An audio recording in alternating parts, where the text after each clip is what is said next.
यहाँ पर हमारी हीट बाहर की तरफ निकल गई, जो हमें एग्जॉस्ट मिल गई, ठीक है। जो हमारी एग्जॉस्ट गैसेस निकली, जब जो एग्जॉस्ट गैसेस निकली वही हमारी ये हीट बाहर निकाल लेंगे अपने साथ, ठीक है। 4 प्रोसेस होते हैं इसके अंदर। सिमिलरली टीएस डायग्राम है इसका कि 1 से 2 हमारे में जाएगा तो पूरा का पूरा कट जाएगा, तो ये आ गया 1। और जब ये इसके डिवाइड में जाएगा तो देखो क्या क्या कटने वाला है, मैं आपको दिखा देता हूँ।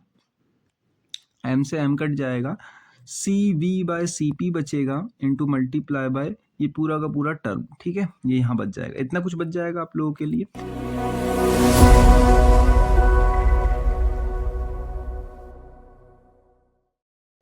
वेलकम बैक दोस्तों, आप सभी का एक बार फिर से स्वागत है हमारे सब्जेक्ट सीरीज सेशन के अंदर, जहां पर हमारा सब्जेक्ट चल रहा है अप्लाइड थर्मोडायनेमिक। इसका एक शॉर्ट फॉर्म भी है, that is nothing but ATD. आप लोग ध्यान रखना, इसका एक शॉर्ट फॉर्म है डैट इज एटीडी। क्लास में इसको एटीडी के नाम से भी कहा जाता है, ठीक है, अप्लाइड थर्मोडायनेमिक। इसका जो सब्जेक्ट कोड है डैट इज हमारा BME 401। हमारी KME की सीरीज नहीं है, और मैं आज आप लोगों के लिए यूनिट नंबर 1 का पार्ट नंबर 2 लेकर आया हूँ। यहाँ पे 2 कर लेना आप लोग। यूनिट नंबर 1 का पार्ट नंबर 2 लेकर आया हूँ, एज वेल एज यूट्यूब जो आप देख रहे हो चैनल मेरा, डैट इज फ्री लेक्चर्स यहाँ पे मिल जाते हैं आपको सारे ही मैकेनिकल कोर सब्जेक्ट के। और साथ ही साथ में अगर आपको इन लेक्चर्स के PDF भी डाउनलोड करने हैं तो उसके लिए आपको जाना पड़ेगा टेलीग्राम के ऊपर। टेलीग्राम की जो लिंक है वो मैंने डिस्क्रिप्शन में दे रखी है। देन हम लोग कंटिन्यू करते हैं। अब देखो यूनिट नंबर 1 की बात करूँ मैं, ये हमारा सिलेबस है अप्लाइड थर्मोडायनेमिक एटीडी का।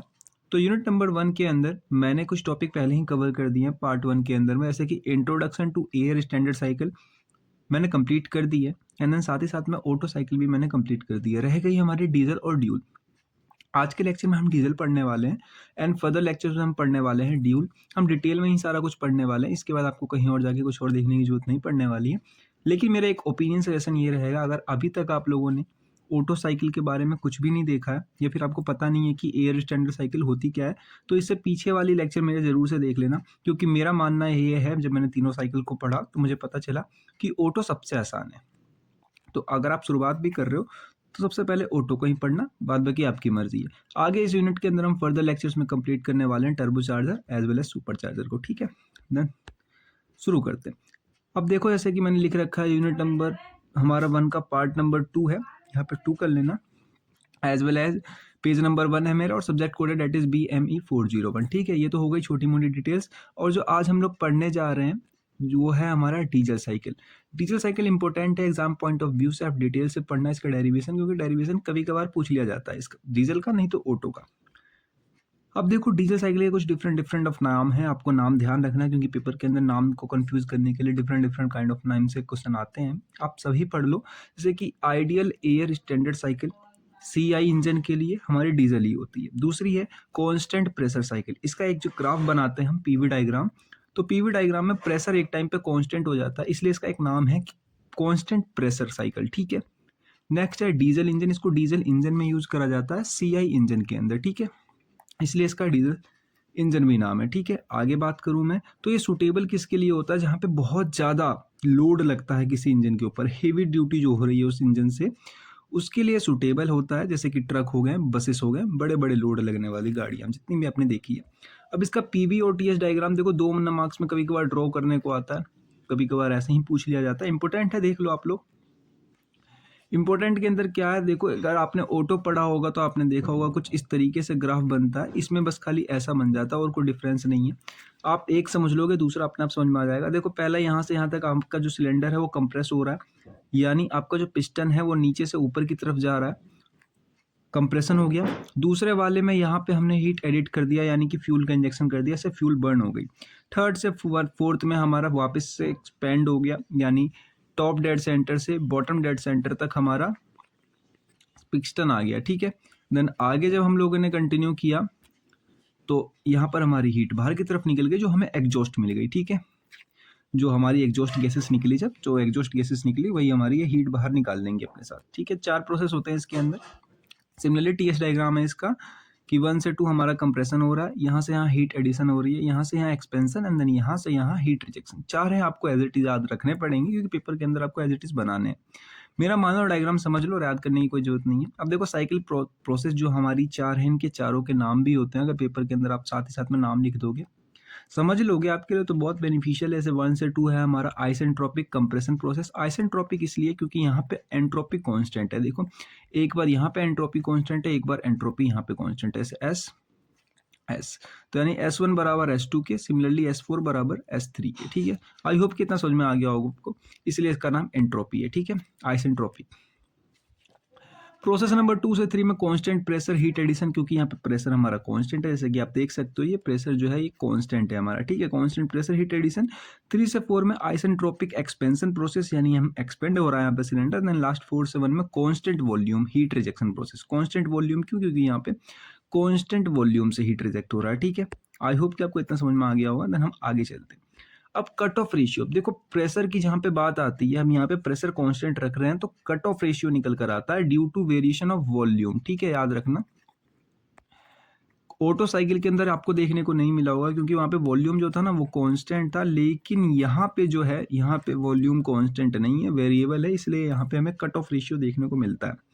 किस तरीके से? डायग्राम देखो आप, यहाँ पे देखो हमारा प्रेशर तो कांस्टेंट है लेकिन V2 अलग है और V3 की वैल्यू अलग है, तो V2 और V3 के बीच में एक रिलेशन निकल कर आता है, उसी को कहते हैं हम कट ऑफ रेशियो। कैसे? देखो, ratio of the cylinder volume and of the heat addition, जब हमारा हीट एडिशन होने वाला हो उसके एंड पे शुरुआत में स्टार्ट ऑफ हीट एडिशन। ठीक है, यहाँ पर आपका अंत से शुरुआत, यानी कि बेसिकली आपका जब हीट एडिशन हो रहा है यहाँ पे, तो इसका जो शुरुआत पॉइंट 2 था और जो एंडिंग पॉइंट है जहाँ पे हीट एडिशन खत्म हो चुकी है वो 3 है। ठीक है, तो 3 से 2 के रेशियो का, यानी उल्टा लेते हैं हम, जब हीट 3 जो है हमारा ज़्यादा बड़ा, ज़्यादा वॉल्यूम डिवाइड बाई छोटा वॉल्यूम। ठीक है, तो V3 ऊपर जाएगा, V3 बाय V2, इसको हम डिनोट करते हैं रो से, इसी को कहते हैं हम कट ऑफ रेशियो। इसका एक फॉर्मूला और होता है अगर टेम्परेचर से निकालना चाहो आप, तो T3 बाय T2। अगर आप इन दोनों को मर्ज कर दोगे तो दोनों का ओवरऑल फॉर्मूला जो बनकर आएगा V3 by V2 divide by T3 by T2 is equal to. ठीक है, आगे यूज आने वाला है इसका, इसलिए मैंने अभी से समझा दिया आप लोगों को। देन हम आगे चलते हैं। अब देखो इस प्रोसेस के अंदर अगर आप चेक करना चाहोगे कि हीट कैसे एडिट हो रही है,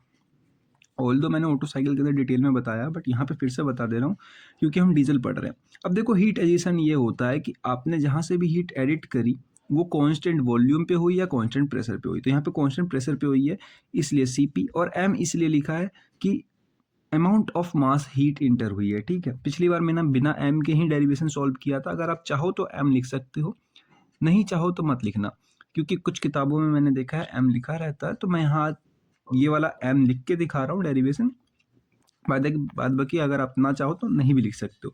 अब देखो m अमाउंट ऑफ हमारी हीट इंटर जो करी है साइकिल के अंदर, इसलिए m, Cp इसलिए क्योंकि कांस्टेंट प्रेशर था। अब देखो T3 माइनस T2, हमको टेम्परेचर जो ज़्यादा होता है ज़्यादा वाले में से कम वाले को घटाना है। अब डायग्राम में आ जाओ आप, डायग्राम में T3 ज़्यादा बड़ा है, T2 छोटा है, इसलिए हमने T3 को आगे रखा, T2 को पीछे रखा। ठीक है, अब नेक्स्ट पे चलते हैं हम।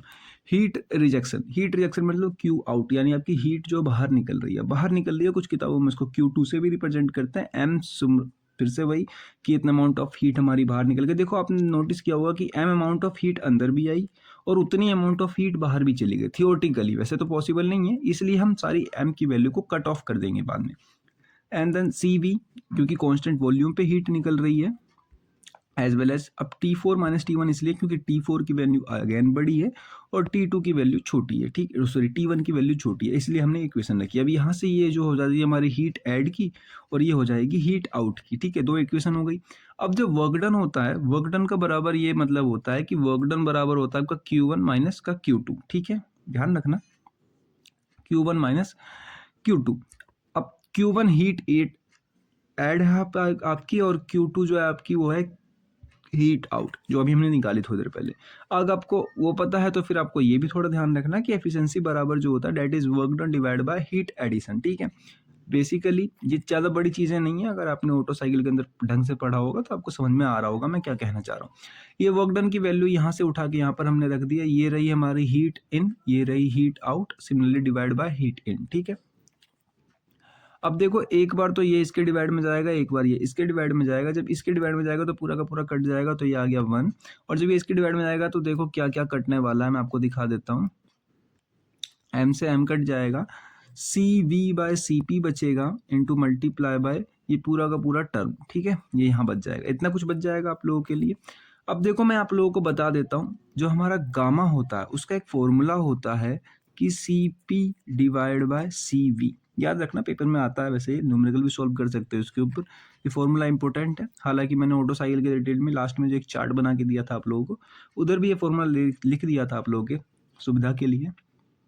तो जो हमारा एक गामा है ना, अब इस गामा की वैल्यू अगर आप यहाँ देखोगे तो ये उल्टी है, यानी कि 1 डिवाइड बाय गामा हम लिख सकते हो, तो वही हमने ये लिख दिया, बाकी एज इट इज उतार दिया। ठीक है, इतना कर लिया हम लोगों ने।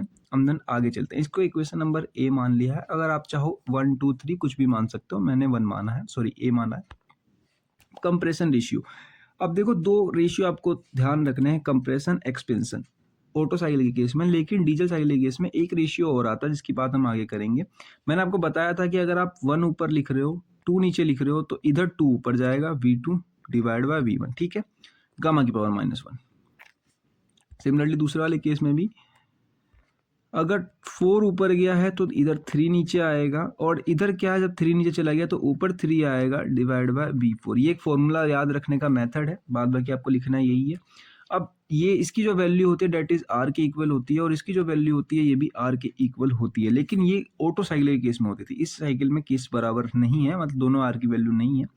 ठीक है, ध्यान रखना, कुछ बच्चे गलती कर देते हैं यहाँ पर, मिस्टेक कर देते हैं कुछ स्टूडेंट की, इसकी वैल्यू भी वो R मान लेते हैं और इसकी वैल्यू भी वो R मान लेते हैं। इस केस में नहीं है, सिर्फ ऑटो साइकिल के केस में होता है ऐसा। ठीक है, क्योंकि उसमें वॉल्यूम कांस्टेंट होती है, यहाँ पे वॉल्यूम कांस्टेंट नहीं है, इसलिए वैल्यू भी अलग अलग होंगी। अब देखो एक नया मैंने बताया था कि इसके अंदर एक नया रेशियो आता है, that is cut off ratio. थोड़ी देर पहले ही आप लोगों ने पढ़ा है कि T3/T2 डिवाइड बाय V3/V2 बराबर होता है रो के। तो अब आपको कुछ नहीं करना है, इक्वेशन नंबर जो आपने निकाली 2 को 1 से डिवाइड कर देना है। ठीक है, ध्यान रखना, देखो फ्रॉम इक्वेशन 2 डिवाइड बाय 1, तो हमें क्या मिलता है, T4/T3, ये तो हमारा इक्वेशन नंबर 2 है, T1/T2 ये हमारा इक्वेशन नंबर 1 है। ठीक है, अब इसको हमने डिवाइड में लगा दिया, सबकी पावर कॉमन निकाल के हमने ऊपर रख दिया, V की पावर गामा -1, V3/V4 V2/V1। अब आपने डायग्राम जब बनाया था तो आपने नोटिस किया था कि एक जगह पे तो वॉल्यूम कांस्टेंट थी हमारी, दूसरी जगह पे वॉल्यूम कांस्टेंट नहीं थी। याद करो, कुछ इस तरीके से डायग्राम बना था हमारा, 1 और 4, ये 2 हो जाता है, ये 3 हो जाता है, यानी V1/V4, यानी ये हमारा कांस्टेंट वॉल्यूम है। तो यहाँ पे देखो V1 बराबर है V4 के, इसलिए आप इसको काट सकते हो, तो बचा हुआ रिमेनिंग कंटेंट यहाँ आ जाएगा। ठीक है, ज़्यादा चेंजेस नहीं हुए। अब मैंने यहाँ पे क्या किया है कि इसको इसमें और इसको इसमें मल्टीप्लाई कर दी, तो ऐसा आ जाएगा। ये तो आप कर ही लोगे, छोटी मोटी कैलकुलेशन है, डेरिवेशन इसी तरीके से है, इसी के आपको नंबर मिलने वाले हैं पेपर में। अब जो ये बचा हुआ कंटेंट आपके बगल में, इसको इधर भेज दो, इसको इधर भेजोगे T3/T2 हो जाएगा, इजीली हो जाएगा। अब T3/T2 को आपको पता है कि आप इसको V3/V2 में चेंज कर सकते हो कट ऑफ रेशियो की हेल्प से। आपने इसको चेंज किया, और जब इसकी पावर 1 हो गई, देखो क्योंकि इसकी पावर कुछ भी नहीं है, यानी कितनी है, 1 है, इसकी पावर गामा -1 है, तो गामा -1 इन दोनों की अगर मल्टीप्लाई करोगे तो पावर जुड़ जाएगी, +1, +1 से -1 खत्म, यानी बची सिर्फ गामा। इतना आ जाएगा आपको, और इक्वेशन नंबर 4 हो जाएगा ये हमारा। ठीक है, छोड़, बहुत आसान सिंपल डेरिवेशन समझाया आपको, इससे इजी एक्सप्लेनेशन इस डायग्राम का क्या ही होगा।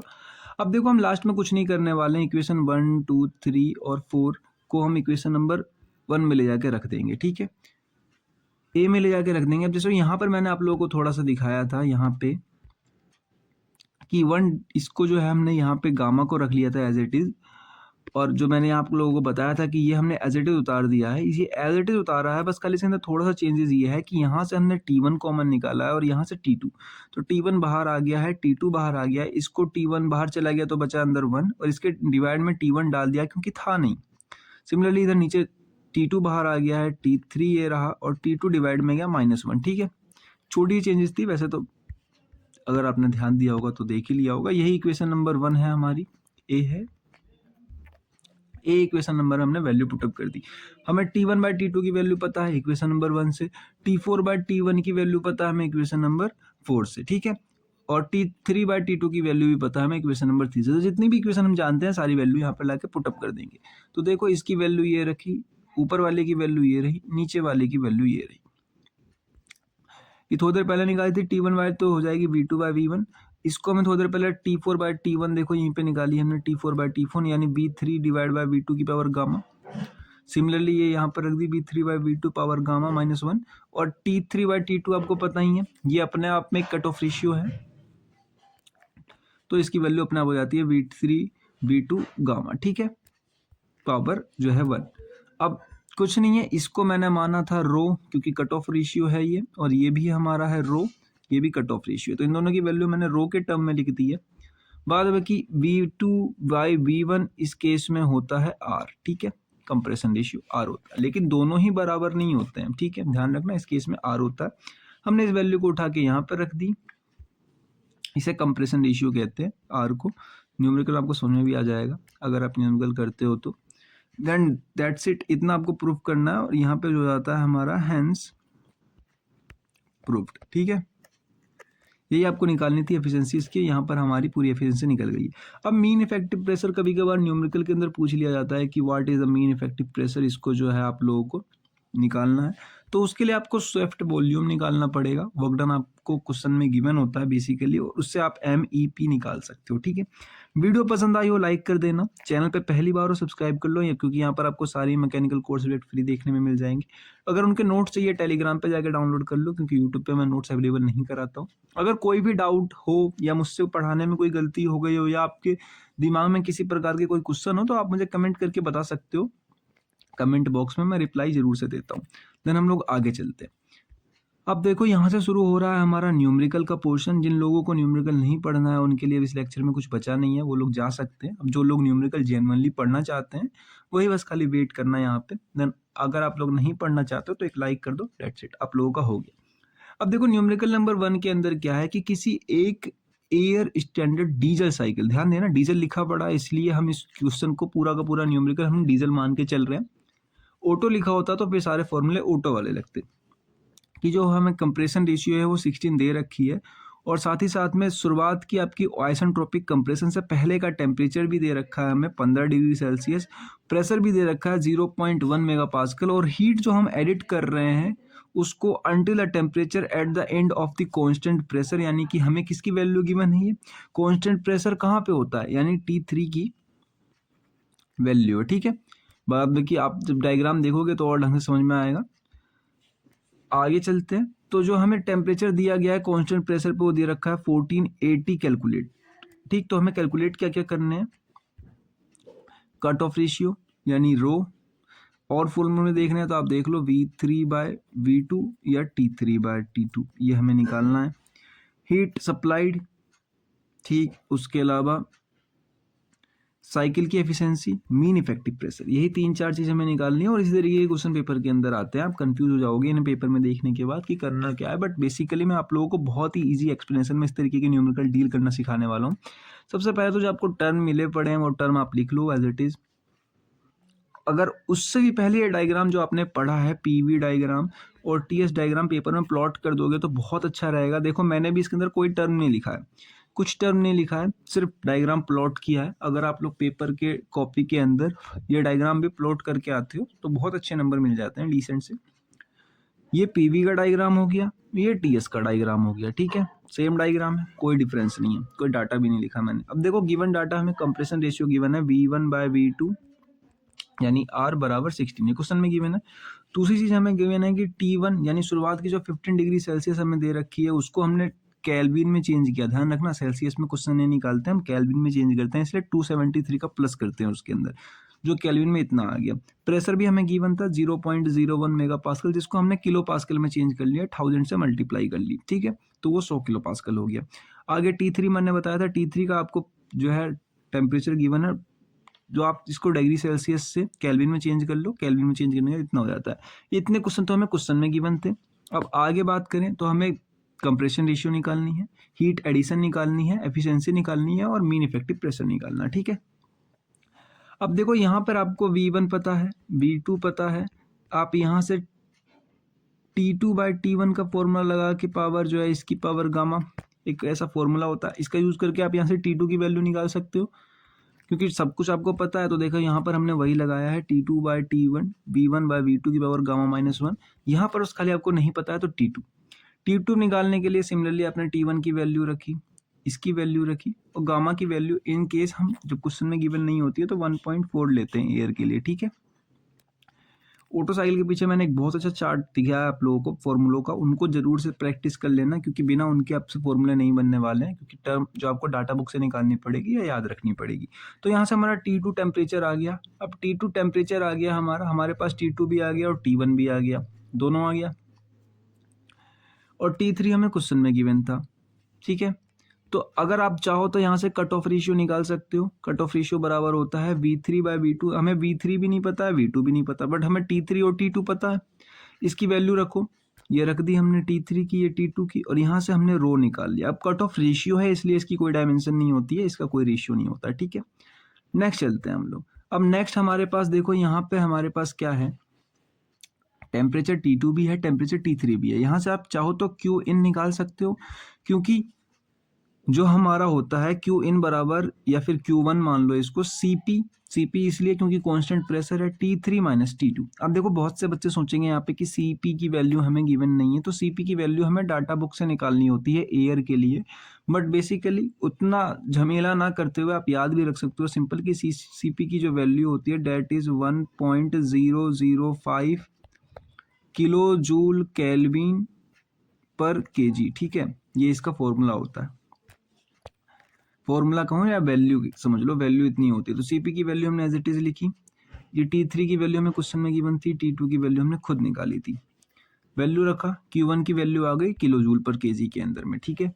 नेक्स्ट चलते हैं हम लोग आगे। अब एफिशिएंसी का फॉर्मूला आपने थोड़ी देर पहले ही पढ़ा था इसका डिटेल में, कि जो एफिशिएंसी बराबर होती है हमारी डीजल साइकिल की 1 - डिवाइड बाय गामा R की पावर गामा -1 रो की पावर गामा -1 डिवाइड बाय रो -1, ठीक है।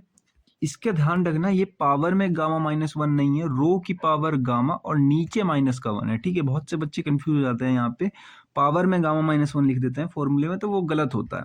अब जैसे यहाँ पर आपको पता है गामा की वैल्यू 1.4, आर की वैल्यू 16, रो की वैल्यू आपने थोड़ी देर पहले ही निकाली है कंप्रेशन रेशियो की, सॉरी कट ऑफ रेशियो की। यहाँ पर आप सारे वैल्यू रख दो, एंड देन हमारा क्वेश्चन यहाँ से आपको एफिशिएंसी दे देगा।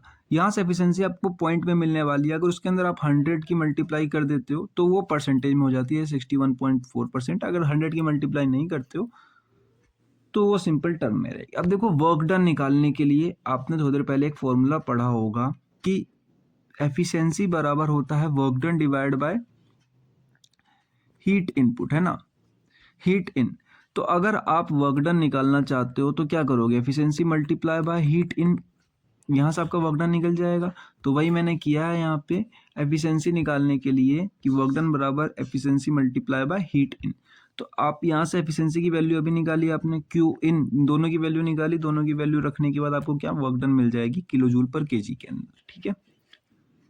जो कैलकुलेशन है वो तो आप कर ही सकते हो। देन आगे चलते हैं हम, अब आते हैं मीन इफेक्टिव प्रेशर के ऊपर। अब मीन इफेक्टिव प्रेशर निकालने के लिए आपको वर्क डन पता होना चाहिए, जो अभी आपको पता चल गया। दूसरा स्वेफ्ट वॉल्यूम। स्वेफ्ट वॉल्यूम क्या होता है, स्वेफ्ट वॉल्यूम बराबर होता है V1 - V2। अब देखो यहाँ पर आपको ना V1 पता है ना V2 पता है, बस सिर्फ ये पता है कि V1/V2 आपको जो R है वो आपको क्वेश्चन में 16 दे रखा है, बस सिर्फ इतना पता है, इसके अलावा कुछ नहीं पता। तो एक फॉर्मूला होता है TB = nRT, TB = nRT। n इसलिए नहीं लेंगे क्योंकि नंबर ऑफ एटम सेम है दोनों तरफ में, बाहर जितने एटम आ रहे हैं उतने बाहर जा रहे हैं। तो देखो यहाँ पर आपका अगर PVRT में यहाँ पे 1 लिखते हो तो यहाँ 1, यहाँ 1, अगर सिमिलरली यहाँ 2 लिख दिया तो यहाँ भी 2, यहाँ और यहाँ भी 2, ठीक है। ध्यान रखना ये फॉर्मूले होते हैं। तो P1 आपको पता है, V1 भी आपको निकालना है, R की वैल्यू आपको पता है और T1 की वैल्यू आपको पता है, ठीक है। 4-5 वैल्यू जितने खाली इसमें आपको V1 नहीं पता, बाद बाकी सब पता है। अब देखो यहाँ पर जो R होता है उसको 0.287 किलो जूल केल्विन पर केजी, ये भी इसका भी एक जो है वैल्यू है, न्यूमेरिक वैल्यू है। ये ध्यान रखना, देखो किस किस का होता है, CP का होता है, CV का होता है, R का होता है, गामा का होता है। यही 4 आपको ध्यान रखने हैं, बाद बाकी इनके अलावा आपको किसी चीज़ की जरूरत नहीं पड़ने वाली, बट ये 4 ध्यान रखना, ठीक है। आगे चलते हैं। तो यहाँ पर आपने R की वैल्यू रख दी, T1 की, P1 की, और यहाँ से V1 की वैल्यू निकल गई। अब देखो आपको पता है कि V1/V2 जो हमें क्वेश्चन में गिवन 16 कंप्रेशन रेशियो, V1 की वैल्यू आपने ये रखी, V2 की वैल्यू आपने यहाँ से निकाल ली। अब देखो आपके पास क्या क्या आ गया, V1 भी आ गया, V2 भी आ गया। अब यहाँ से आप स्वेप्ट वॉल्यूम निकाल सकते हो इजीली। तो स्वेप्ट वॉल्यूम बराबर क्या होता है, V1 माइनस V2, और वर्क डन आपने पहले ही निकाल रखा था, तो यहाँ से आपका MEP भी निकल जाता है, मीन इफेक्टिव प्रेशर। और इसी तरीके से आपका पूरा का पूरा क्वेश्चन सॉल्व हो गया, हमने सारे टर्म निकाल लिए। अब देखो दूसरे क्वेश्चन पे चलते हैं। ये दूसरा जो क्वेश्चन है मैं पढ़ देता हूँ आप लोगों के लिए एक बार। ये देखो किसी एक एयर स्टैंडर्ड डीजल साइकिल के अंदर में आपको कंप्रेशन रेशियो दे रखी है 14, ठीक है, आर की वैल्यू आपकी 14। एंड देन आगे बात करूं तो जो कंडीशन है शुरुआत में कंप्रेशन स्ट्रोक से पहले, नहीं शुरुआत में आपकी एक बार है P1 की वैल्यू है और 300 केल्विन यानी कि T1 की वैल्यू है, ठीक है। P1 T1 मिल रखा है हमें शुरुआत में क्वेश्चन में ही। अब जब हीट एडिट कर दी है हमने, ठीक है, जो हमारी हीट एडिट हो चुकी है कंप्रेशन स्ट्रोक के बाद में, यानी कि ये T3 की वैल्यू है, ठीक है, T1 और T3 दोनों दे रखे हैं हमें। तो डिटरमाइन करना आपको थर्मल एफिशिएंसी साइकिल की, यानी कि एफिशिएंसी आपको फाइंड करनी है। और दूसरी चीज फाइंड करनी है नेक वर्क डन यानी W। एंड देन तीसरी चीज आपको फाइंड करनी है मीन इफेक्टिव प्रेशर यानी MEP। सेम क्वेश्चन है जैसे मैंने अभी आप लोगों को पहले वाला करके बताया। इसमें आपको फायदा ये हो जाएगा बस खाली कि आप सेम क्वेश्चन की प्रैक्टिस भी कर लोगे, एज इट इज है, पूरा का पूरा सेम क्वेश्चन है यहाँ पे, आपको बिल्कुल भी दिक्कत नहीं होगी, सारा कुछ आप कर लोगे। इसका जो आंसर आएगा वो मुझे कमेंट में बता देना, मैंने यहाँ पे सॉल्व करके नहीं लिखा है, तो आंसर आप लोग मुझे कमेंट बॉक्स में बता सकते हो। वीडियो पसंद आ रही हो लाइक कर देना, चैनल पे पहली बार हो सब्सक्राइब कर लो, अगर चाहते हो आपके साथ को आपका दोस्त भी पास हो जाए तो उसको शेयर कर देना, और एज वेल एज नोट्स आपको टेलीग्राम पे मिलेंगे। अब देखो यहाँ से सेकंड कैटेगरी के न्यूमेरिकल स्टार्ट हो रहे हैं, ठीक है, ध्यान रखना, यहाँ से सेकंड कैटेगरी के न्यूमेरिकल स्टार्ट हो रहे हैं। फर्स्ट कैटेगरी के आपने सारे न्यूमेरिकल पढ़ दिए। सेकंड कैटेगरी के न्यूमेरिकल थोड़े से टिपिकल होते हैं। क्या होता है अक्सर पेपर में, पेपर को हार्ड बनाने के लिए टीचर्स क्या करते हैं, इस टाइप के क्वेश्चंस डाल देते हैं, और बच्चे ऐसे क्वेश्चन की प्रैक्टिस ज़्यादा करते नहीं, और ये क्वेश्चन उनको डिफिकल्ट भी लगता है। इस क्वेश्चन में डिफिकल्ट जैसा कुछ भी नहीं है, इसमें 2-3 टर्म एक्स्ट्रा आती है। अब वो 2-3 टर्म समझने से पहले आप इस डायग्राम को समझो। अब तक सिर्फ आपने ये समझा है कि यहाँ से लेके यहाँ तक, यहाँ तक, यहाँ तक ये V2 है, ये V3 है, ये V1 है, ये V4 है, ठीक है, बस खाली आपको इतना पता है। बट कैसे है अब समझो। यहाँ से यहाँ तक जितनी भी वैल्यू होगी वो V2 की होगी, और उसका एक नाम दिया गया है क्लियरेंस वॉल्यूम, ठीक है, वॉल्यूम क्लियरेंस या वो क्लियरेंस वॉल्यूम, ठीक है, CV या VC जो भी कह लो आप। दूसरा यहाँ से लेके यहाँ तक स्ट्रोक वॉल्यूम, इसी को हम स्वेप्ट वॉल्यूम भी कहते हैं। जो थोड़ी देर पहले हमने V1 माइनस V2 निकाला था वो यही था, इसी को हम वॉल्यूम स्ट्रोक भी कहते हैं। 2-3 नाम है। एंड देन लास्ट अगर आप पूरा ही ले लोगे तो डेट इज V1, और V1 जो है हमारा वो क्या हो जाएगा, फिर V1 बराबर हो जाएगा BS प्लस VC यानी कि क्लियरेंस वॉल्यूम, ठीक है। लेकिन इसके अंदर एक तीसरा वॉल्यूम और होता है जो कि कट ऑफ वॉल्यूम होता है हमारा, डेट इज यहाँ से लेके यहाँ तक, ये एक नया वॉल्यूम है, क्योंकि इसमें वॉल्यूम होगा ये वाला, ये कांस्टेंट वॉल्यूम नहीं है, तो इसे V3 कहते हैं, ठीक है। आई होप कि आपको समझ में आ गया हो। अब देखो क्वेश्चन बहुत आसान है। क्वेश्चन क्या कह रहा है कि कोई एक डीजल इंजन है जो जिसका कंप्रेशन रेशियो आपको दे रखा है, यानी कि V1/V2 की वैल्यू दे रखी है 15, ठीक है, और उसमें कह रहा है कि हीट एडिट करी जा रही है एक कांस्टेंट प्रेशर के ऊपर, ठीक है, तो जो प्लेस कर रही है 6% ऑफ स्ट्रोक को, ठीक है, 6% स्ट्रोक में हमारी क्या कर रही है, प्लेस कर रही है। तो आपको फाइंड करना है एयर की स्टैंडर्ड एफिशिएंसी किसी एक इंजन के लिए, ठीक है, उस इंजन के लिए। अब देखो 6% क्या है, जो हमारी कांस्टेंट प्रेशर जो है वहाँ पे स्ट्रोक के अंदर कर रही है। तो मैं समझाता हूँ आप लोगों को, जैसे कि आपका 6% क्या हो जाता है कि जो हमारा यहाँ पे आप अगर हीट डालोगे अंदर स्ट्रोक करोगे तो वॉल्यूम स्ट्रोक कितना निकल कर आएगा, यहाँ से लेके यहाँ तक, ये आ जाती है हमारी स्ट्रोक वॉल्यूम, इसका 6%, ठीक है, इसका 6% यानी 6 से हमें मल्टीप्लाई कर देनी है इसके अंदर, ठीक है। 6% का मतलब है 6 से मल्टीप्लाई कर देनी। अब देखो हमें क्वेश्चन में क्या क्या गिवन है कि R is equal to V1/V2, जो कि हमें 15 गिवन है, और इतना आपको पता है। अब इसकी एफिशिएंसी पूछी गई है, तो बेसिकली आपको यहाँ पे क्या चाहिए, बस खाली R चाहिए, रो चाहिए और रो चाहिए। R हमें क्वेश्चन में गिवन है, गामा हमें पहले से ही पता है, सिर्फ हमें निकालना क्या है, रो निकालना, यानी कट ऑफ रेशियो निकालना है। अब देखो कट ऑफ रेशियो बराबर होता है V3/V2, ठीक है, V3/V2। अब देखो V3 और V2 का हमें क्या दे रखा है कॉम्बिनेशन, कि V3 माइनस ऑफ V2 बराबर है, हमारा बराबर है, देखो V3 की वैल्यू इतनी है और V2 की वैल्यू इतनी है, ठीक है। अगर आप देखोगे ढंग से तो V3 इतना हो जाता है हमारा और V2 इतना हो जाता है, तो इसके बीच में बचा हुआ हमारा जो हिस्सा आता है ये आता है VS का, ठीक है, VS का सिर्फ 6%, ठीक है, बाद बाकी ये पूरा है ये हमारा हो जाता है 94%, इधर वाला बचा हुआ हिस्सा हो जाता है 6%। ठीक है, तो बस खाली यही बताया गया है कि अगर V3 माइनस V2 तो बराबर 6% मल्टीप्लाई ऑफ VS। ठीक है, ये फॉर्मूला कह रहा है हमें जो क्वेश्चन में गिवन है।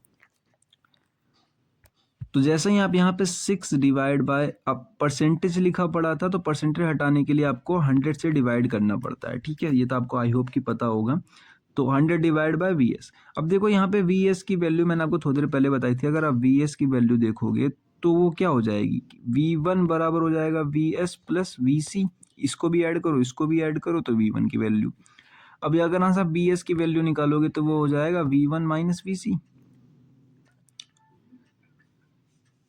VC लिख लो इसे या V2 लिख लो, तो V1 माइनस V2 ये हो जाएगी आपकी यहाँ पे किसकी, VS की वैल्यू। तो वही हमने VS की वैल्यू यहाँ पे एज इट इज लिख दी है।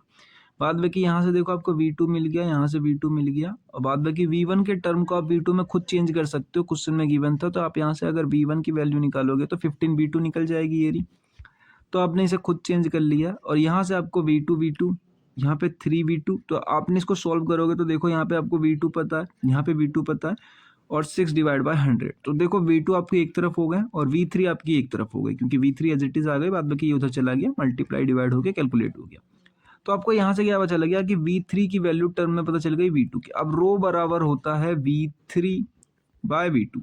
V3 की वैल्यू अभी अभी आपने निकाली, ये V2 के टर्म में, इस टर्म में रखोगे तो आपको यहाँ से कैलकुलेट करने के बाद रो की वैल्यू मिल जाएगी। और फॉर्मूले में सिर्फ हमें रो की वैल्यू चाहिए थी, गामा पता था, आर पता था, रो हमने निकाला, कैलकुलेट किया और एफिशिएंसी निकल गई। बहुत आसान क्वेश्चन था। इस तरीके के ट्रिकी क्वेश्चन आते हैं पेपर के अंदर सॉल्व करने को। अब देखो हमारा सेकंड लेक्चर जो था, हमारा सेकंड लेक्चर वो भी खत्म हो गया यहाँ पे। वीडियो पसंद आई हो यानी लेक्चर पसंद आया हो, लाइक कर देना, क्योंकि मेहनत तो बहुत लगती है बनाने में। और एज वेल एज अगर पहली बार ही विजिट कर रहे हो तो ऑटो जरूर से देख लेना, क्योंकि बिना ऑटो के जाना, पेपर में जाना बेवकूफ़ी होगी। देन मैं आप लोगों को मिलता हूँ नेक्स्ट लेक्चर में। नेक्स्ट लेक्चर में हम डीजल साइकिल डिस्कस करेंगे। तब तक के लिए आप पढ़ते रहिए। Bye bye.